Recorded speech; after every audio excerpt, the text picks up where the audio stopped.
एक सेकंड।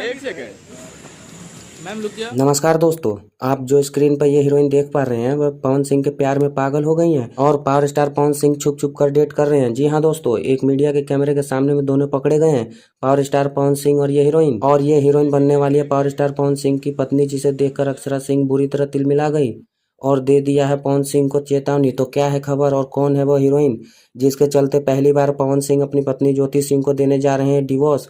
पूरा मैटर बताएंगे, उससे पहले वीडियो को प्यारा सा लाइक कर दीजिएगा। जी हाँ दोस्तों, हाल ही में पावर स्टार पवन सिंह नई नई हीरोइनों को लॉन्च कर रहे हैं अपने गाने में। जैसे पियर फराक वाली में भी नई हीरोइन को देखा गया, गोदी में लेके जन खोदी जीजा जी में भी नई हीरोइन को देखा गया और भी नई नई हीरोइनों को लिस्टिंग होना बाकी है। दोस्तों, आपको ये हीरोइन कैसी लगी हमें कमेंट बॉक्स में बताइएगा। मिलते हैं अगली वीडियो में, तब तक के लिए अपना ख्याल रखें। धन्यवाद।